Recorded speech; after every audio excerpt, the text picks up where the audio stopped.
Good morning. Could you please state your name and spell your last name for the record? Sure. Matthew Kelly, Kelly. And what is it that you do for work, sir? I'm a firefighter paramedic for Canton Fire. And how long have you been a firefighter paramedic with Canton Fire? Approximately 2.5 years. And prior to working for the Canton Fire Department, what, if any, other employment did you have within that sort of field? I worked for a private ambulance, Brewster Ambulance Service for approximately 5 months. And sort of geographically, where was that located? Boston area. Now, prior to you working as an EMT or paramedic, you worked as an EMT before working as a paramedic? Correct. And so prior to working as either an EMT or paramedic, did you have any sort of training or did you receive any sort of certification in regards to being an EMT paramedic? Yeah, so I had to do a 6-month EMT course, and then I had to do a practical and written exam for the course and then for the state to get my EMT.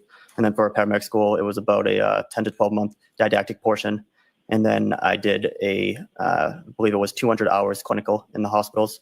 And then I did 300 hours ride time. And then I had to do a practical and written exam for the course and also for the state. And now with Canton Fire, I'm getting precepted as a paramedic. And when you use that term as far as precepted, what exactly does that term mean within your? It just means that you get trained by an experienced paramedic for an extended period of time until they say that you can do the job on your own. And with regard to being a EMT and paramedic, to receive a certification in regard to working within that field? Can you say that again? With regard to being an EMT and paramedic, to receive some sort of certification, either from the state or some other body in regard to working in that field? Yes. Do you have certification in regard to both? Yes. And is that certification up to date at this point? Yes, it is.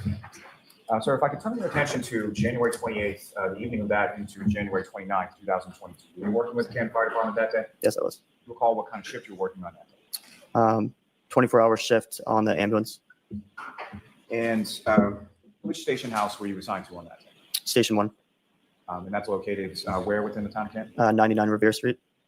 And you were assigned to the ambulance, is that correct? Correct. And who, if anyone else from your department, was assigned to the ambulance along with that? Paramedic Anthony Fulmati. And on that morning of January 29th, do you recall about what time that you woke up on that day? I believe it was about 4:45 a.m. When you woke up, what, if anything, is it that you did with regard to your duties and responsibilities around fire station alcohol? So we woke up a little bit early to shovel off the apron, shovel off the parking lot, and just prepare for the new shift coming in. And just briefly, sir, so when you go outside to shovel, what, if anything, do you recall about sort of the weather conditions and what they were at that point? There was snow on the ground. It was snowing, high winds, low visibility, still dark out. Did you recall being dispatched to a call shortly after 6 a.m.? Yes, I do. And what was that call or what was that dispatch in regard to, and where specifically were you dispatched? It was unresponsive male in the snow on Fairview Road. And that area of Fairview Road, through your work with the Canton Fire Department, are you familiar with that specific area? Yes. And you respond in the ambulance, is that correct? Correct.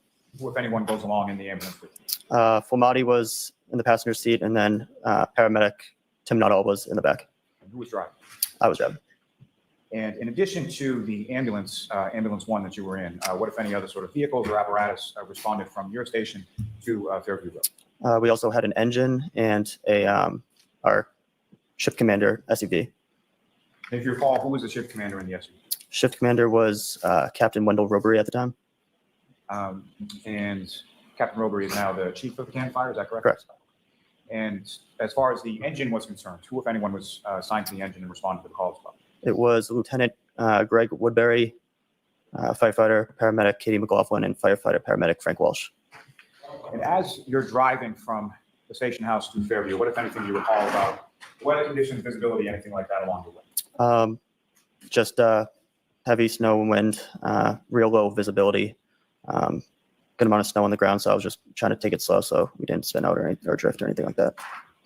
And can you describe for the jury sort of the route that you took from the station on Revere Street to Fairview Road that morning? Yep, we took a right onto Revere Street, left onto Sherman Street, right onto Chapman Street, and then a left onto Fairview. And as you're driving down Fairview, what, if anything, can you tell the jury about sort of the elevation of that roadway as you go from Chapman down to where you stopped? It was a pretty steep, long road downhill. It was probably downhill for half of the way through Fairview. And because of that, I was just trying to go real slow, so we didn't drift down the hill. And one last question about driving, but as you're driving along, what, if anything else, did you observe as far as sort of other vehicular traffic on the roadway, any other cars, trucks, anything like that? Nothing until I saw the police cruiser at the scene. And so as you're approaching the scene and you're driving towards it, what, if anything, sort of first draws your attention to where you're going and where you're stopping? So it was just real low visibility, but we could see blue lights at the time. So just kept going towards the blue lights and knew that it would be in that area. Now, where do you stop in relation to the cruiser? I believe they were facing towards us, so we would be in front of them. And at some point, you're being dispatched for an unresponsive male part, correct? Correct. And so when you're pulling up to the scene, you see the cruiser, are you able to also see any sort of unresponsive male part? Not when I'm in the truck. I had to get out of the truck to see. And when was it, and how far away from it were you at the first time that you observed the unresponsive male? Once I got out of the truck, I was probably had to be about like 5 feet away until I could see the victim. And at this time when you're arriving, sometime shortly after 6 a.m., is it light out, dark out, or something? It's dark. And just so we can stop saying unresponsive male, at some point you identified who the patient was that you eventually treated and transported. And who did you identify? Mr. O'Keefe. The John O'Keefe, is that correct? Correct. So you get out of the vehicle. You all get out at the same time, is that correct? Relatively, yeah. And where is it that you, Firefighter Paramedic and Firefighter Nuttall, go? So we first go to pick up some of the bags and stuff that we would need to conduct an arrest, and then we just go straight over to the body and some people that were out there. And with regard to the bags that you retrieved, what kind of bags are we talking about? We take like a first-in bag that has miscellaneous stuff. We take an airway bag, and we would take a cardiac monitor. And when you indicate, as far as where Mr. O'Keefe was, who, if anyone else, or what, if any other people were in that same area? Can you say that one more time? When you first go over to where Mr. O'Keefe is, who, if anyone, or how many other people are in that general area? When you Sure. I remember seeing a police officer and 2 women. And as far as where Mr. O'Keefe was, first of all, how was he positioned in relation to the ground? He was on his back, probably about around a fire hydrant, probably about 5 or so feet from what I saw would be the street. So you believe about 5 or so feet in from the road, correct? Correct. Now, with regard to Mr. O'Keefe, when you first come over, what, if anything, did you observe as far as snow on him or around him or in the area where he was? I don't really recall. Do you recall how Mr. O'Keefe was dressed when you first get over there? I believe he was wearing a hoodie, like a sweatshirt and jeans, and remember he had 1 shoe on, but forget which shoe it was. You don't recall which shoe it was, but there was 1 shoe on his foot at that point? Correct. And when you first arrive at this patient, at Mr. O'Keefe, what is it that you and the other firefighters are doing in regard to treatment at that point? So the other firefighters were checking for a pulse. And then after that, while I was getting some of the supplies, and then we would start compressions and start moving them into the ambulance so we could get a better look at them and what we were doing. When you say start compressions, what kind of compressions are you referring to? With CPR. Chest compressions, Yes. that's correct. And based on your training experience, is there some sort of protocol as to how long one individual should be doing chest compressions? So we want early and continuous chest compressions for as long as the person is pulseless. We will take breaks in order to check for a pulse and check for any rhythm changes. And so when breaks are taken, is that one person that's doing those same compressions the entire time, or is it switched off or something else? We try to switch off every few minutes. Now, when you first approach where Mr. O'Keefe is on the ground, what, if any, sort of injuries, if at all, did you observe on Mr. O'Keefe at that time? On the ground, I didn't observe any injuries or recall seeing any injuries at the time. It wasn't until got him in the ambulance that I saw some injuries.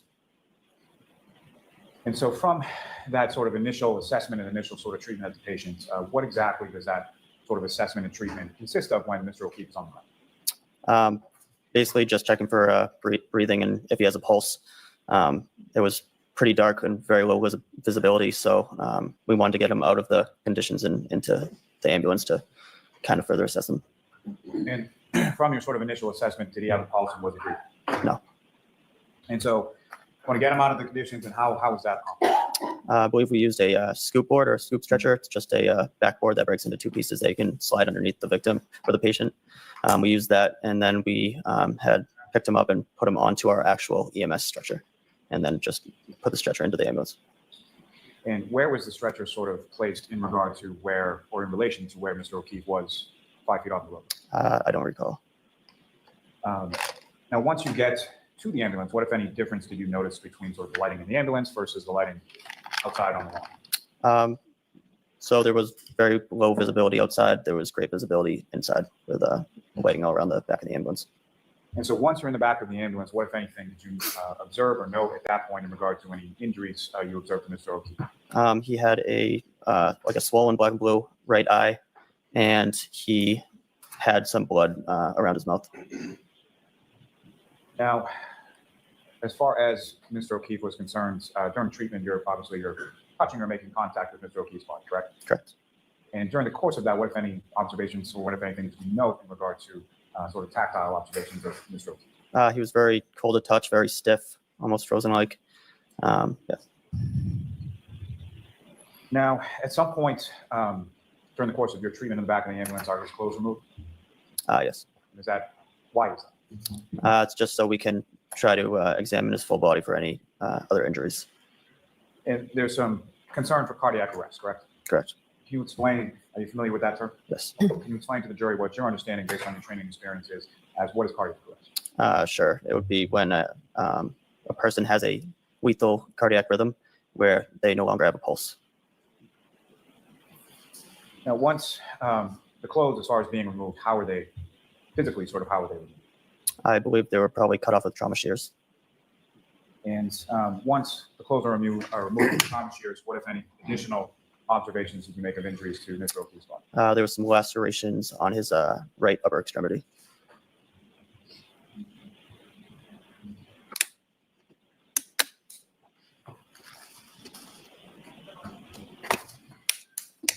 Now, the chest compressions that you were talking about, was that continuous throughout the patient care with respect to Mr. O'Keefe?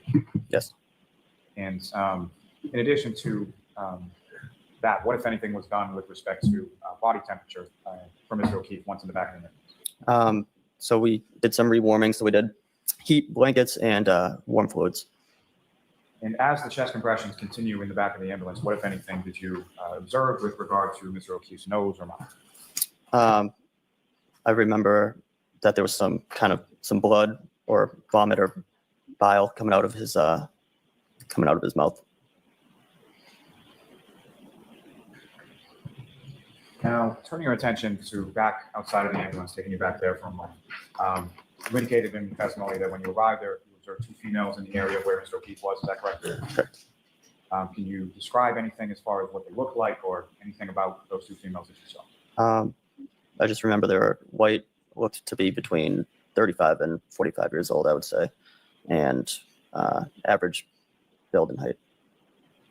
What, if any, distinguishing characteristic did you observe between one of the other? I remember one had some red stuff around her mouth. I was thinking it could be blood.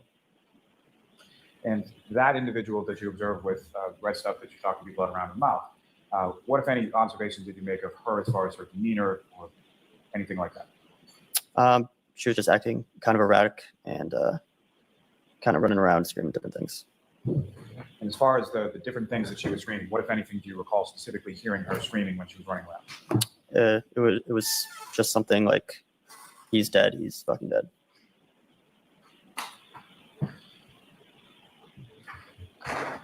Is that something that she said once or more than once or something? At least twice. As far as that phraseology, was that consistent throughout? I would say so, yes.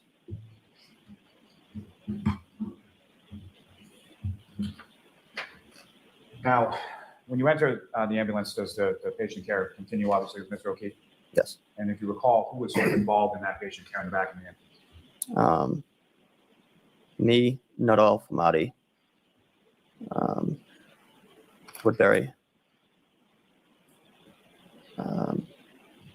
Walsh, and McLaughlin came in a little bit later. I'm not sure if she did any patient care or not.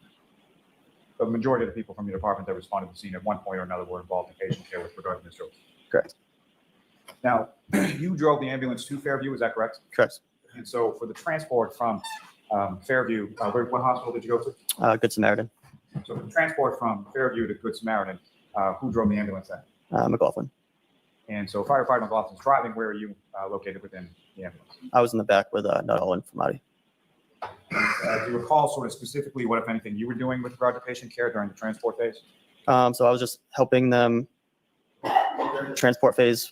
I was doing compressions before, but we had switched them over to a automatic compression device. So I was just involved in helping ventilate and suction. And was there who, if anyone else in the back of the ambulance was also sort of working on the airway portion, do you recall? We've Nuttall and I forget who else. During the course of transport from the scene when you arrived to Good Samaritan, what, if any, change did you note in reference to Mr. O'Keefe as far as heart activity, respiratory, anything of like? No changes. Ms. Gilman, if I could ask for exhibit number 9, please.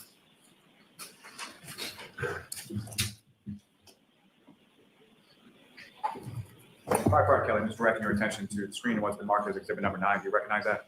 Yes. And what do you recognize that? The location of the scene. For the house that you responded to on January 29th, is that correct? Correct. And Ms. Gilman, if I could also have exhibit number 18.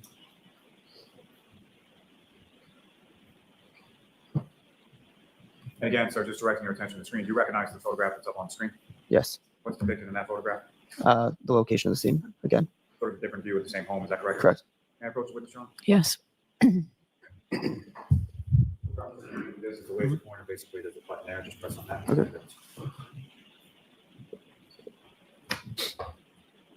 Firefighter Kelly, with using that laser pointer that you have now before you, if you could, please direct the jury's attention on the screen to whereabouts you located Mr. O'Keefe in that supine position when you first arrived.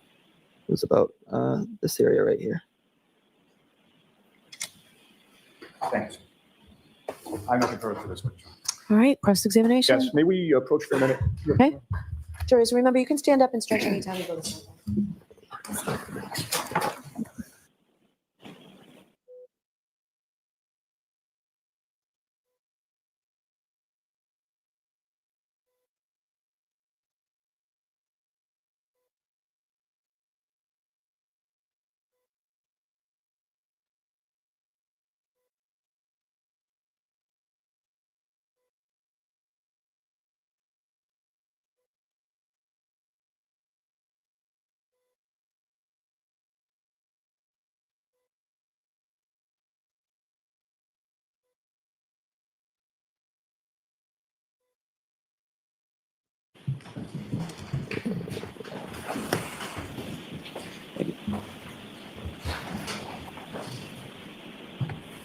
Good morning, sir.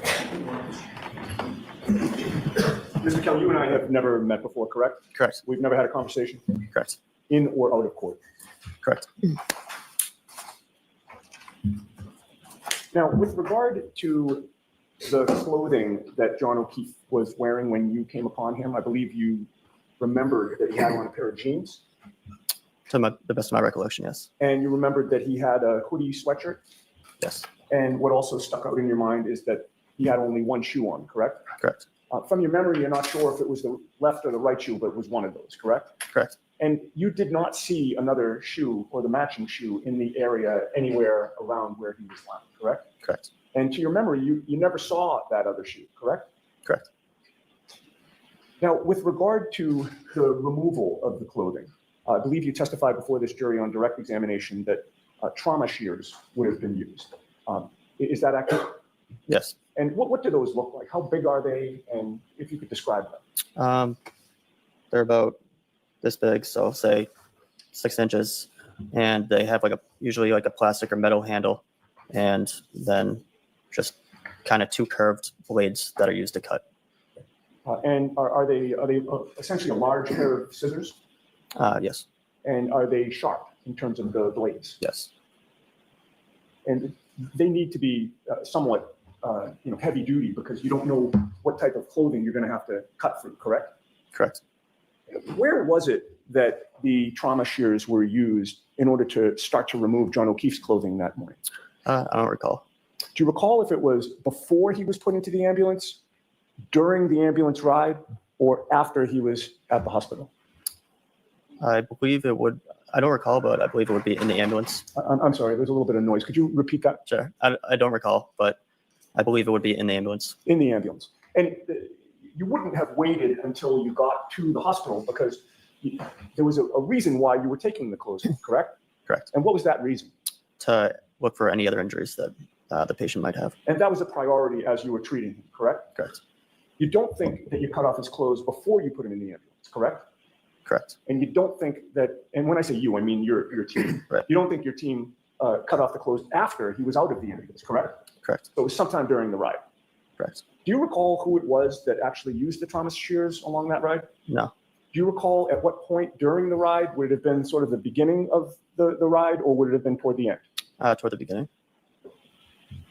Now, with regard to the clothing that was cut, do you recall if it was the sweatshirt, the jeans, or both? I don't recall. Do you think, or is your memory that the hoodie sweatshirt was left on him without being cut? I don't recall.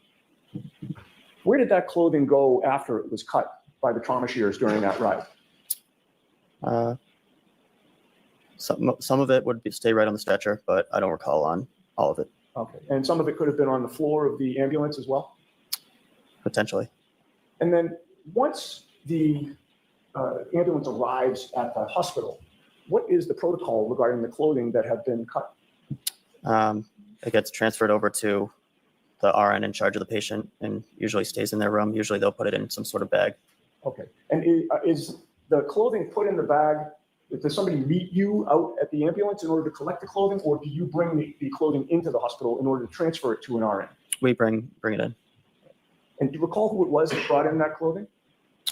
No, Who was with you at that time going into the hospital from the ambulance? not all in Flamati. So it had to be one of the three of you that delivered that clothing to an RN, correct? Correct. Do you know if all the clothing was delivered to an RN or if some stayed in the ambulance? I don't recall. And once you give the clothing to the RN, do you see where she takes it? I don't recall. Did you go into the treatment room wherever John O'Keefe was brought once he was at the hospital? Yes. And you had previously testified that you believe the clothing would have been brought in with him, correct? Correct. Do you have a memory of seeing that clothing within that treatment room at the hospital? I don't recall. Do you recall seeing the clothing on the floor? I don't recall. Okay. Now let's get back to when you were first arrived on scene. And actually, but before I get to that, I did want to ask you a couple of questions about where you were at in terms of your career on January 28th, 29th. You were a fairly new firefighter, Correct. and you were conscious, you had been trained not long before January 29th, right? It was within several months? 2 months, yeah. Oh, within 2 months, okay. And your priority as a new firefighter was to follow your training, correct? Correct. It was fresh in your mind.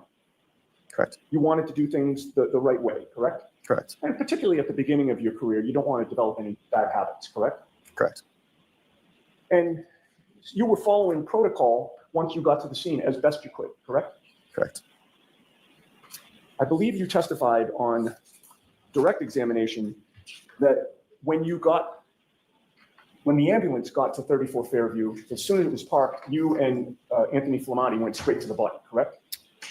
I don't recall saying that. I wasn't sure who went straight to the body. I said some of us got some supplies. Okay. I thought your testimony, correct me if I'm wrong, but I thought your testimony was that you may have gotten some supplies, but then you and Flamati went straight to the body. Yeah, so we did, me and Nuttall. Got supplies? Me and Nuttall went to the body, All right. Where was but we didn't go straight there. We got supplies first and then went to the body, or I got supplies first and then went to the body. how long did it take you to get supplies? Probably within a minute, I would say. Okay. And where was Flamati when you were getting supplies?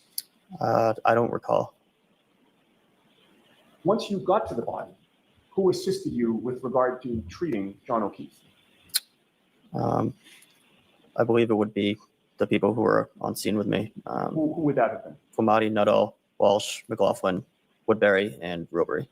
Okay. So is it your testimony that your memory is that 5, 6, however many people were there with you, all were hovered over John O'Keefe doing treatment on him? Not treatment, but getting supplies, getting the stretcher.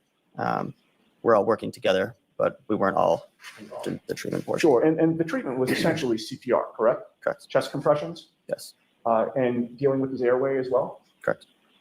Which of your coworkers and/or you were directly involved with the CPR, the chest compressions, and the airway issues? I recall that I was doing compressions and helping suction and ventilate in the ambulance, but I do not recall who else was partaking in that. Okay. So let's talk about when John O'Keefe was put on the scoop stretcher and then ultimately taken to the ambulance. Who was with you when that was occurring? So it would have been me, Nuttall, Flamati, and Robery, I believe, were trying to get him on the scoop. And then I believe the engine guys were trying to get the stretcher. Who were the engine guys? That would be Walsh. It must have been Walsh, Woodbury, and McLaughlin, but I don't recall who exactly was. Okay. All right, so your memory is that yourself, Nuttall, and Flamati were loading John O'Keefe onto the scoop, I believe so, yeah. and then from the scoop he's put on a stretcher? Correct. And then who would it have been that wheeled the stretcher to the ambulance? I don't recall who it was. You? I don't recall. So you have no memory of who would have taken John O'Keefe on that stretcher into the back of the ambulance? I don't recall who actually did it, but it would just be whoever's in the best location at the time to move the stretcher. All right. Do you have a memory of John O'Keefe going into the back of the ambulance? Not a clear memory, no. Who went into the ambulance with him? Me, Nuttall, Flamati, Walsh, Woodbury. Okay. And by the way, once he's on the scoop and then put on the stretcher, the priority is to get him into that ambulance, correct? Correct. And part of the reason for that is he was cold, correct? Yes, sir. And your priority was you wanted to warm him up, correct? Correct. And the best place to do that would have been the inside of that ambulance, correct? Correct. So it wasn't that he was put on the stretcher and then there was some detour in terms of where he was taken. You or whoever took him, made a beeline for the back of that ambulance in order to get him warm, correct? Correct. And once he's in the ambulance, the priority at that point would be to close the doors of the ambulance, correct? Correct. Because if you leave the doors open, there's a blizzard outside, correct? Objection. Sustained. Let's go ahead, Mr. United. Keep moving forward, please. And so the doors were closed to the ambulance, correct? At some point, yes. All right. And inside the doors of that ambulance, as you testified, was at least, not naming everybody, but at least you and Nuttall and Flamati, correct? Correct. And once those doors were closed to the ambulance, none of you left the ambulance, correct? None of us, meaning I'm not talking specifically about you and Nuttall and Flamati. I don't believe so. No. You would have remained in the ambulance all the way to the hospital, and that's the point in which the doors would be open, correct? Correct. All right. Now, I'd like to ask you some questions about the scene that you came upon in terms of the people who were there when you arrived, sir. You had previously testified that you saw, I believe you testified that you saw 2 women and a law enforcement officer already on scene, correct? Correct. One of those women appeared to have blood around her mouth, correct? Correct. It was something red, but you assumed that it was blood, correct? Correct. And that led you to also believe that she had rendered or tried to render CPR, correct? Objection. Is that what you thought? Yes. Okay.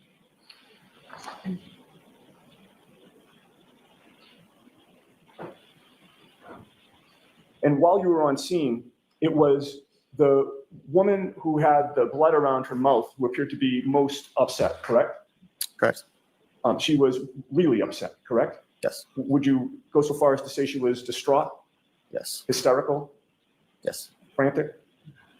Yes. And you heard her say, he's dead, he's fucking dead, something like that, correct? Correct. And she didn't say it in the tone of voice that I just said it, correct? Correct. She was screaming when she said that, correct? Correct. It was very easy for you to discern that her words were, he's dead, he's fucking dead, correct? Correct. And she repeated it more than once, correct? Correct. And it's fair to say that at no point in time did you ever hear her say, I hit him, I hit him, I hit him, correct? Correct. And you would agree with me, sir, that you have been extremely consistent in terms of your memory of what she said, correct? Correct. You've been asked these questions not for the first time by Mr. Lally or me in court today.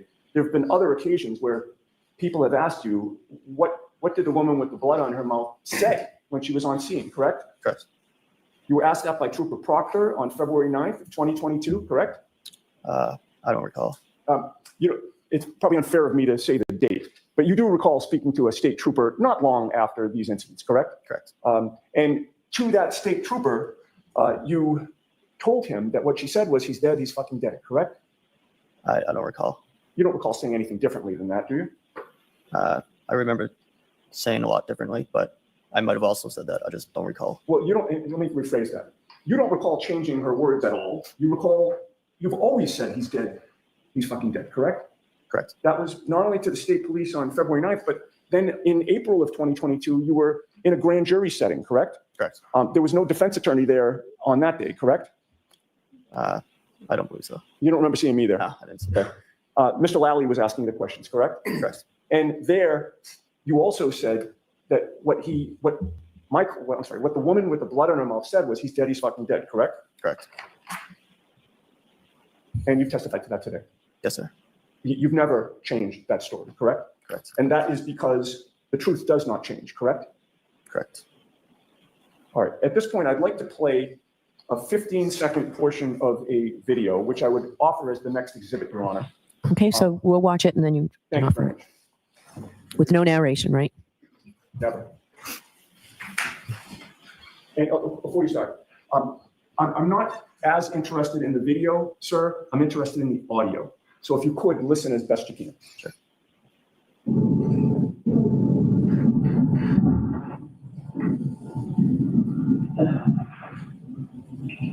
Yeah, what problem? What did you want? What did you want? Huh?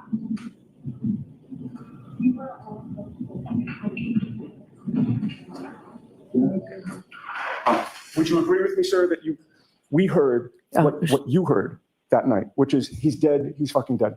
It was kind of hard for me to hear. Okay. I heard about, does he do drugs? I couldn't really hear the background. If I may have a moment, Your Honor. Okay.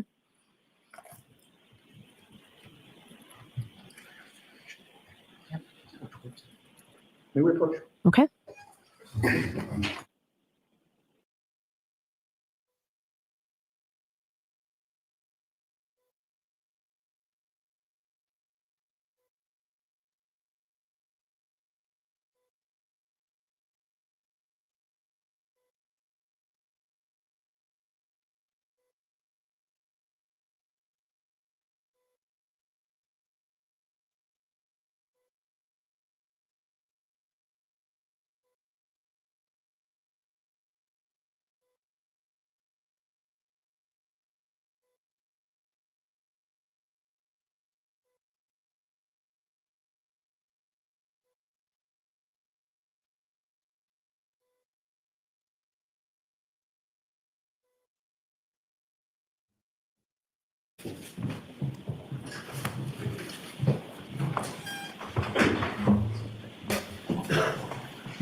Mr. Kelly, I got permission to play it one more time. I'll try my best. So again, and by the way, before it's queued up, I would direct your attention more toward the beginning of that 15 seconds. As there are things that happen, I think, that you heard at the end, but you tell us if you can hear, or what you can hear. Okay.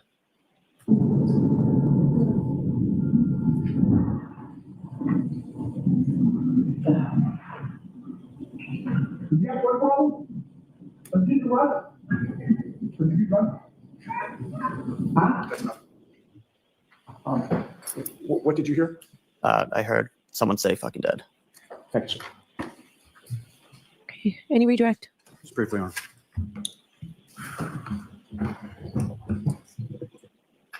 Mr. Kelly, from that video, it was just up on the screen. You indicated that when you got to the scene, you saw the cruiser and parked sort of behind the cruiser, correct? Around the cruiser, yeah. So from that video, you didn't see the ambulance that you were driving anywhere in there, correct? Correct. You have no idea whether or not you were even on scene at that time that any of those statements that were made in that video were made, correct? Correct. Now, as far as patient care was concerned, were sort of all of you, being yourself, Firefighter Flamati, Firefighter Nuttall, Firefighter McLaughlin, Firefighter Walsh, Firefighter Woodbury, were you all together all the time, or were you doing separate things in separate places during the course of your time on scene? Separate things in separate places, yeah. So fair to say that everything that you heard may not be everything that someone else that was there from your department that day heard, correct? Correct. And conversely, something that someone else heard may not be necessarily something that you were in a position to hear that day, correct? Correct. You also asked some questions about sort of using the shears and cutting off Mr. O'Keefe's clothing during the ride. Is it your testimony that that was in the back of the ambulance, correct? Correct. Was that during the transport, or was that prior? Would you be utilizing shears on a patient, cutting off clothing while the ambulance is in transit? No. So if it was in the back of the ambulance, that would have been prior to the ambulance leaving the scene and going to a Samaritan, correct? Correct. Nothing further. Your Honor, the only thing I would offer is the video that I played. I All have. right, so we will do that. Thank So, Mr. Clerk, it's already been pre-marked, right?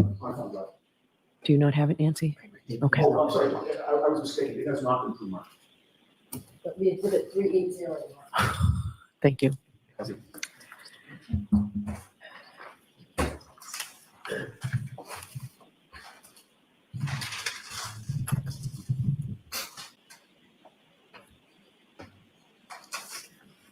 All right, so we're all set?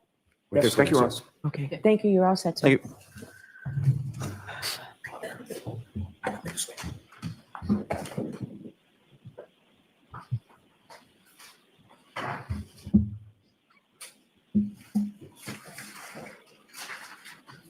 Your next witness. Yes, Your Honor. Call Mr. Francis Walsh to the stand. Okay.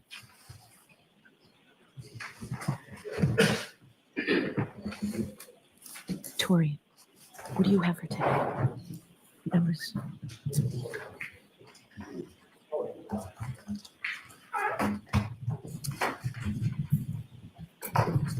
Watch your stuff. You solemnly swear the evidence to give the court and jury in the case I'm hearing should the truth, the whole truth, and nothing but the truth, so help you God.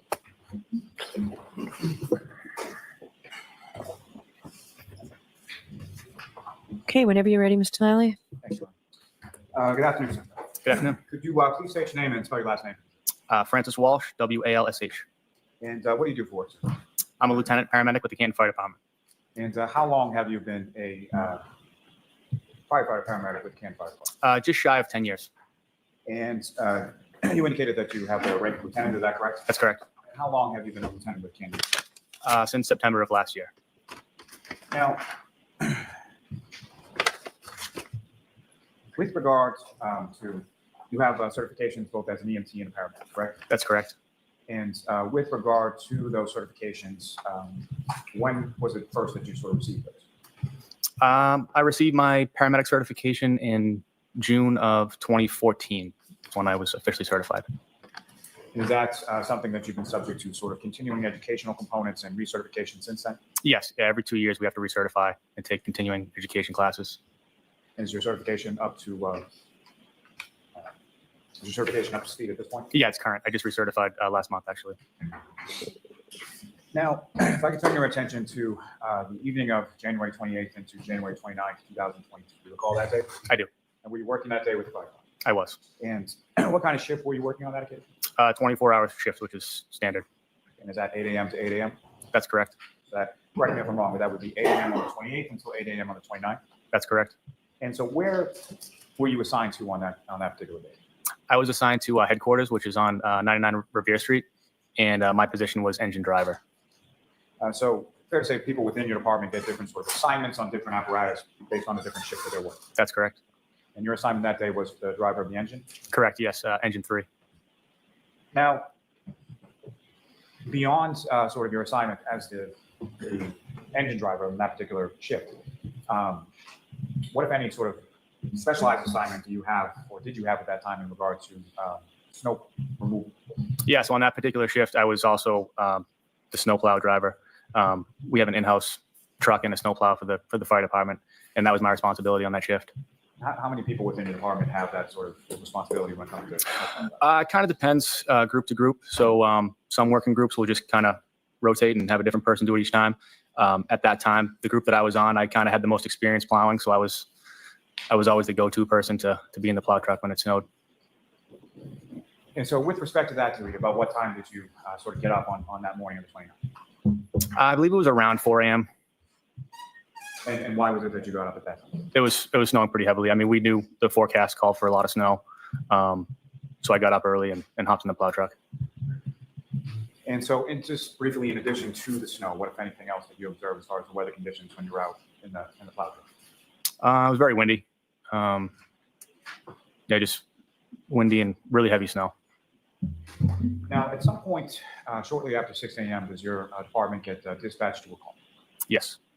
And where was the dispatch to, and what was it in regards to? So I didn't hear the actual dispatch because I was in the plow truck. I was in the rear of headquarters in the plow truck. But my captain, Captain Robery, came out and told me that we had a call for 34 Fairview Road for an unresponsive male party. And he told me, to hop in the engine and head to that call.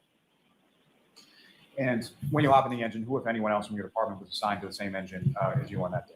So I had Lieutenant Woodbury to my right in the passenger seat and Firefighter McLaughlin in the rear. And beyond the engine that you were driving, what, if any, sort of other apparatus from your department was dispatched to the call? So that would have been Ambulance 1. And then also Car 5 went as well.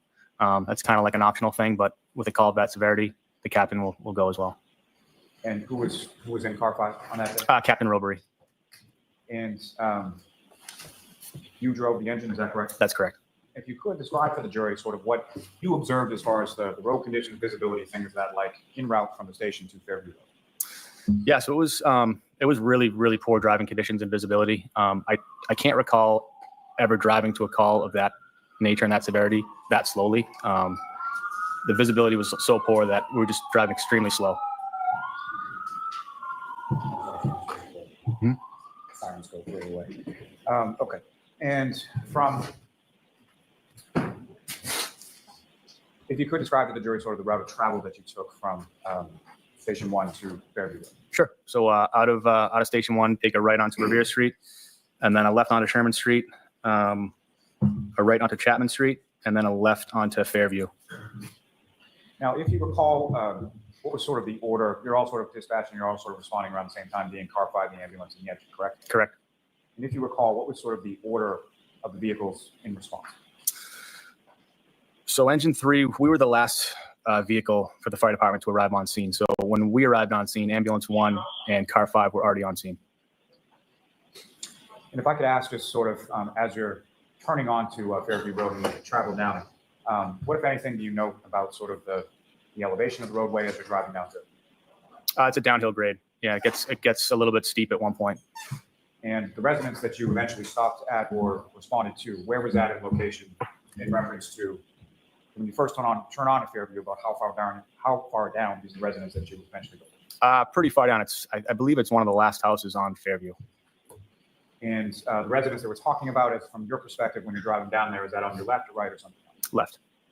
And as you're approaching the scene, what is it sort of that you see before you? As how do you know where to stop and where you're going? Yeah, so I mean, like I said, visibility was really poor, but there was Ambulance 1, Car 5, at least a couple of police cruisers on scene before us, so it's kind of hard to miss that. So that's how we knew where to stop. Now, in regard to you're responding to an unresponsive male, correct? Correct. And just to be clear, at some point you were able to identify, or you were told what the identity was of that unresponsive male patient, correct? That's correct. And what was his name? John O'Keefe. And so with respect to Mr. O'Keefe, as you're approaching the scene, when was the first time that you were able to sort of see where Mr. O'Keefe was on scene when you arrived?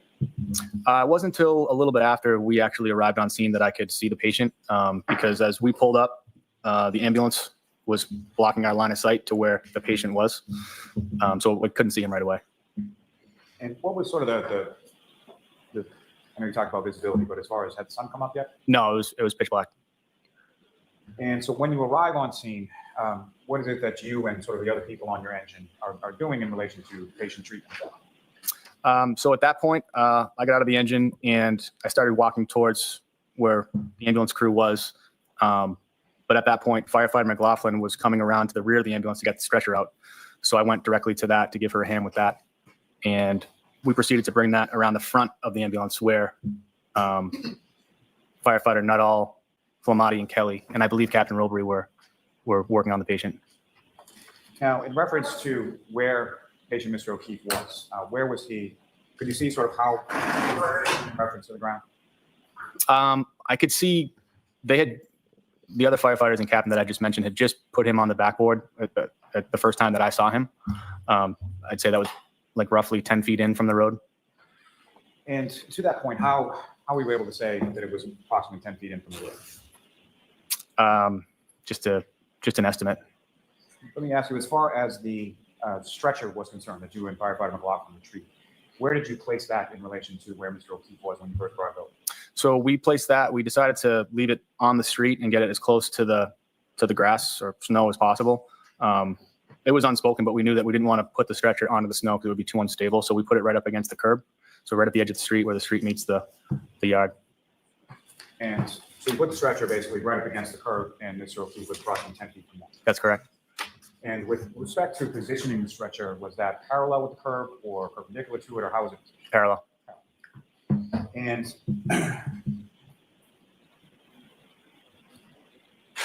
you mentioned that obviously Mr. O'Keefe is on scene, and there are a number of different firefighters from your department, correct? That's correct. There was at least a police cruiser. Did you see any officers sort of around the scene?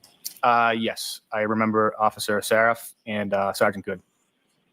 And with respect to civilians, what, if any, civilians did you observe around the scene as well? I observed 2 female civilians. And where were they in relation to where you were, or in relation to where Mr. O'Keefe was? I mean, they were pretty worked up, so they were moving around quite a bit. But I'd say they were somewhere in between myself and the stretcher and where Mr. O'Keefe was. And did you yourself have any conversation with either of the 2 females that you saw? I did not directly, no. And you just testified a little bit before that they were upset. Is this both of them were? Yes, yes. And what, if anything, leads you to that sort of conclusion as far as their demeanor? What, if anything, did you specifically observe? I mean, I observed one of them like screaming and crying, and they were both just frantically like moving around a lot. As far as the one that you observed screaming or crying, do you recall specifically what, if anything, that person said? All I recall her saying was, "Is he alive?" Now, with respect to Mr. O'Keefe, as far as his clothes, what, if any, observations did you make of his clothes? The notable observation that I made was that he was missing one shoe, his right shoe. And where was Mr. O'Keefe when you made that observation of missing one shoe? It was when we put the stretcher into the ambulance, the stretcher lifts up, so it's kind of right at my face, and that's when I noticed it. So at the time he was being placed in the ambulance, you only had one shoe based on what you saw. That's correct. Now, once Mr. O'Keefe is in the back of the ambulance, where did you go? So I stayed down at the feet. I was positioned right by his right leg. And what, if any, difference did you know between sort of the lighting conditions outside on the lawn versus the lighting conditions in the back of the ambulance? In the back of the ambulance, it was dramatically better. And so once in the back of the ambulance, what, if anything, did you note or observe as far as injuries to Mr. O'Keefe? I noticed a hematoma on his right eye, and I noticed some blood coming from his nose. And just to be clear for the record, so when you say hematoma, based on your training and experience, can you explain what your understanding of that term is to the jury? Swelling and bruising. Now, at some points, with respect to the clothing that Mr. O'Keefe was wearing, what, if anything, did you or other firefighters or paramedics from your department do with reference to Mr. O'Keefe's clothing? We removed all of his clothing. And let me first ask, how was that removal sort of accomplished? Can you repeat that? When you removed his clothing, how did you do that? Oh, with trauma shears, basically scissors that cut clothing. And once was that pursuant to some sort of protocol, or Yes. why was the clothing removed? Yeah. On any trauma call, it's protocol to expose the patient so you can see all injuries and you don't miss any injuries. And once the clothing was removed with trauma shears, what, if any, additional injuries or anything did you observe? I noticed some scratches and lacerations on his right arm. Now, in reference to treatment in the back of the ambulance with regard to Mr. O'Keefe, what, if any, sort of role in that did you sort of assume, or were you sort of assigned by the lead paramedic? Yeah, so I was responsible for the IO drill and access. It's an intraosseous access. Can you explain to the jury sort of what that is and how that's accomplished? Yeah, so you do that instead of IV access. So when somebody's in cardiac arrest, it's really hard to get an IV. So what you do is you actually drill into a bone, and you can administer medication and fluids like into the bone marrow space. And so pursuant to, so Mr. O'Keefe was undergoing cardiac arrest, correct? Correct. Could you explain your understanding of that term based on your training experience for the jury? What is cardiac arrest? There's no cardiac function. His heart isn't pumping blood anymore. And so what, if any, sort of protocols are there as far as medication administration is there in reference to a cardiac arrest? Yeah, so the frontline medication for that is epinephrine. That's what we gave through the IO access. What is the purpose of the epinephrine? Epinephrine, I mean, basically in layman's terms, it gets the heart pumping again if that's a viable option. And in addition to the epinephrine, what, if any, other medication was administered through the IO? I believe that was it. As far as when I was on scene, it was just epinephrine. Do you recall anything about salines? Oh yeah, saline as well, but it's not a medication. But yeah, we also administered saline. What is the purpose of the saline? Saline is just to increase blood volume. Now, as far as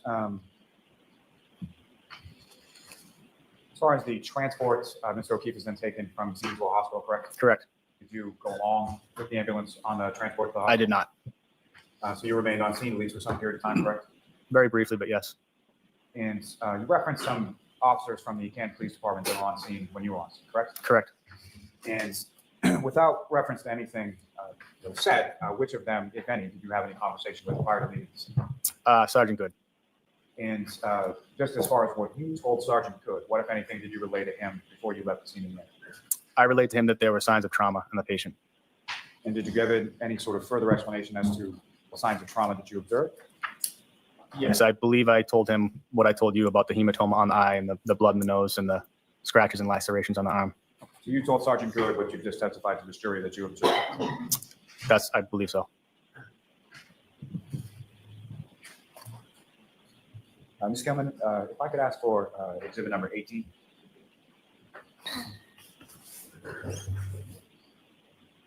And Firefighter Walsh, what's up on the screen is exhibit 18. Do you recognize that? Yes, 34 Fairview Road. Is that a fair, minus whatever the weather conditions are, a fair and accurate portrayal of what you observed that day at 34 Fairview? Yes. And approach the witness to speak. Yes. So this is again exhibit 18. Okay.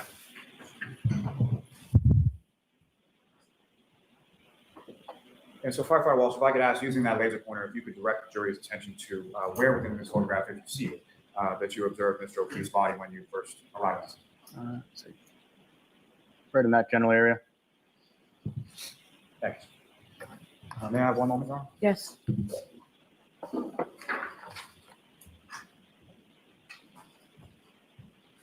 No further questions for this witness, Ron. All right. Cross-examination? Yes. Good afternoon, sir. Good afternoon.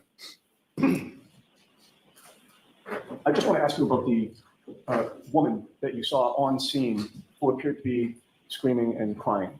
Would you agree with me that she stood out to you because she appeared to be the most upset Yeah, I would agree with that. Yes. and the loudest? Yes. She appeared to be crying more than others, Yes. and she was screaming, right? Yes. And what you heard her say, if I understand your testimony, was that she just said, "Is he alive?" Correct? That's what I recall. Correct. In a loud voice, Yes. in a distraught voice, Yes. while she was crying. Correct. I have nothing further. There's nothing, Mr. Lally, right? No. All right. You are all set, sir. Thank you. Thank you. Who is your next witness? Miss Katie McLaughlin.